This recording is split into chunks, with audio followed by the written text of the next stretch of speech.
රෝසමල් වලට කැමතිද? ඉතින් මම අද කියලා දෙන්න යන්නේ ඔයාලට හරිම ලස්සන රෝසමලක් ගැන.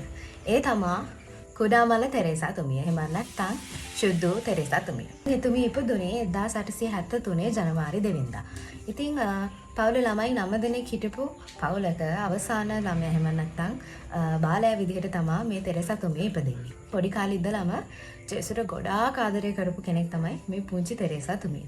ඒ වගේම යාට තිබිලා තියෙනවා හොඳ ලස්සන භක්තිවන්ත family background එකක්. ඒ කියන්නේ දෙවියන් වහන්සේත් එක්ක ගොඩක් සමීප, ඒ වගේම ජේසුත් එක්ක ගොඩක් සමීප හොඳ ලස්සන ආගමික පරිසරයක් තිබිච්ච හින්දා ඇයට පුංචි කාලේ ඉඳලම ජේසු ගැන හොඳ ලස්සනට ඉගෙන ගන්න, ඒ වගේම ජේසුට ගොඩක් ආදරය කරන්න හැකියාව හම්බෙලා තියෙනවා. වයස අවුරුදු 8 දී තුමියගේ අම්මා පියුරු පිළිකාවක් හැදිලා නැති වෙලා තියෙනවා. ඊටයින් පස්සේ ඇයට දෙවෙනි අම්මා වෙලා තියෙන්නේ පෝලයින් කියන ඇගේම අක්කා. පුංචි කාලේ ඉඳන් ඇය ජේසුට තිබිච්ච ආදරෙත් එක්ක මේ කන්නේ සොයරියක් වීමේ තිබිච්ච ආසාව පෝලයින් කියන මේ අක්කා කන්නේ සොයරියක් වීමත් එක්ක ඇයට දැඩිව දැනිලා තියෙනවා. ඉතින් අවුරුදු 15ක් එද්දී ඇය ගිහින් අහලා තියෙනවා කන්නේ සොයරියක් වෙන්නේ උනාට ඇගේ වයස අඩුකම නිසා ඇයව බඳවාගෙන නැහැ. ඉතින් ඒයින් පස්සේ වන්දනා ගමනක් ගිහින් තියෙනවා පාප්තුමාව බලන්න.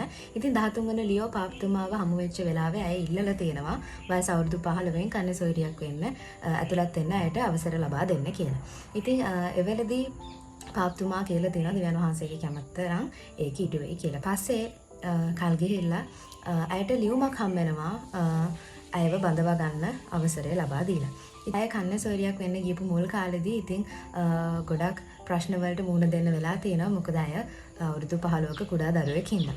ඉතින් ගොඩක් අතු ගන්න, පිරිසිදු කරන්න, රෙදි සෝදන්න වගේ වැඩ ඇයට කරන්න වෙච්ච වෙලාවල් වලට ඇයව බහැපත් කරන දේවල් විදිහට සලකලා තියෙනවා. ඉතින් ගොඩක් බහැපත් කෙනෙක් විදිහට තමයි මේ තෙරේසා තුමියව අපි හඳුන්වන්නේ. මොකද ඇය තාමත් යහපත් දිවි පැවතක්, සරල දිවි පැවතක් ගත කරපු හින්දා.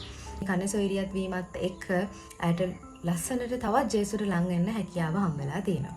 ජීවිතේට ප්‍රශ්න, ගැටලු එහෙම නැත්නම් දෝෂාරෝපණ ආව අවස්ථාවලදී ඇය ඒවට ප්‍රතික්‍රියා කරන්නේ නැතුව ඉවසීමෙන් ඒව දරාගත්තා කියලා සඳහන් වෙනවා. ඉතින් එතුමියගේ ජීවිත කතාවෙන්, එතුමියගේ චරිතයෙන් අපිට ගොඩාක් දේවල් ගන්න තියෙන අපේ ජීවිතේට. එතුමිය හරිම යහපත් ජීවිතයක් ගත කරපු නිසා. ඉතින් ජේසුට ගොඩක් ආදරය කරපු මේ සාන්ත තෙරේසා තුමියට අවුරුදු 24 දී ෂේ රෝගය වැරදෙනවා. ඉතින් ඒකෙන් පස්සේ එතුමියට හරිම අමාරු කාලයක් තමයි එන්නේ. හුස්ම ගන්න අපහසුතාවයන් නැති වෙලා, ඒ වගේම කටින් ලේ වහනය වීම වගේ ප්‍රශ්න ඇති වෙලා තියෙනවා. ඉතින් මේ වෙලාවල් වලදී ඇයට නිදා ගැනීමේ අපහසුතාවයන් තිබිලා තියෙනවා. ඉතින් මුළු රාත්‍රී වෙලාවම ඇය යාඥාවෙන් ගත කරා කියලා තියෙනවා. එතුමිය 1897 සැප්තැම්බර් 30 වෙනිදා අවසන් ගමන් ගිහින් තියෙනවා. ඉතින් අවසන් ගමන් ගියපු වෙලාවේ ඇය කුරුසිය දිහා බලලා අහෝ දෙවියනි මම ඔබට ගොඩක් ආදරේ කියලා තියෙනවා. ඉතින් 1925 දී 11 වෙනි පියුස් පාප්තුමා විසින් ඇයව සාන්තුවර ධූරයට ඔසවනු ලැබුවා. අවුරුදු 24ක් වෙච්ච ඇගේ ජීවිත කාලෙදී ශුද්ධ තෙරේසා තුමියගේ ජීවිත කතාව ලියලා තියෙන පොතක් විදිහට. ඒ පොතේ නම තමයි Story of a Soul. ඉතින් මේකේ PDF උනත් ඔයාලට ඩවුන්ලෝඩ් කරගන්න පුළුවන්.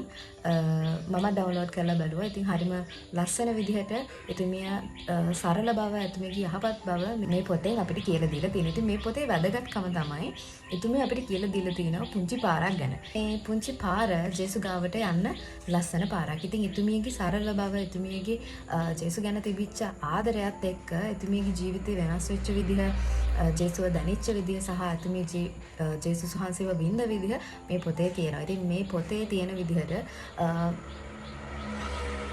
ඉතින් මේ පොතේ අඩංගු වෙලා තියෙන විදිහට මේ පුංචි පාර අපිට ජේසුස් වහන්සේ ගාවට යන්න උදව් වෙන හරිම ලස්සන පාරක්. ඉතින් මේ ප්‍රේමය, ජේසුස් වහන්සේට තියෙන ප්‍රේමයයි මේ සරල බවයි එක්ක උන්වහන්සේගේ දයාව, විශ්වාසවන්තකම තුළ අපිට ශුද්ධවත් භාවයකට යන්න පුළුවන් කියන එක තමයි එතුමිය කියලා දෙන්නේ.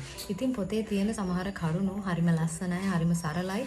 ඉතින් අපේ ජීවිතවලට උනත් එතුමියගේ ජීවිතෙන් ගන්න ගොඩාක් ලොකු දේවල් තියෙනවා. ඉතින් එතුමියගේ සරල බව, එතුමිය ජීවිතේට ජේසුව ගත්ත විදිහ, ඒ වගේම ජේසුගේ ආදරය අනිත් අයට දුන්න විදිහ හරිම විශේෂයි. ඉතින් ජේසුගේ කුඩා රෝස මලක් එහෙම නැත්නම් කුඩා මල වෙන්න ඇයට හැකියාව ලැබුණේ අන්න ඒකෙන් තමයි. ඉතින් ජේසුස් වහන්සේට අපි ආදරය කියනවත් එක්කම එතුමිය වගේ ජේසුස් වහන්සේ අපිට කිව්ව දේවල් හරිම ආදරෙන් අපිට බෙදා ගන්න පුළුවන් නම් ඒක තමයි අපිට අපෙන් කෙරෙන්න ඕන දේ. ඉතින් එතුමියට ජේසුගෙන් හම්බෙච්ච ආදරය එතුමිය හරි ලස්සනට අනිත් අයට බෙදලා දුන්නා. ඉතින් අද එතුමියගේ ෆීස්ට් එක දවසේ එහෙම නැත්නම් අද තමයි ඔක්තෝබර් 1 වෙනිදා ඇගේ මංගල දවස මංගල සමරන දවස. ඉතින් අද අපි යාඥා කරමු එතුමියට අපි වෙනුවෙන් මැදිහත් වෙන්න කියලා. ජෙසුස් වහන්සේගේ ආදරය තව විඳින්න. ඒ වගේම ජෙසුස් වහන්සේගේ ආදරය අනිත් අයටත් බෙදලා දෙන්න. හැමෝටම ජෙසු පිහිටයි අමතක කරන්න එපා. ජේසුස් වාට ගොඩක් ආදරේ.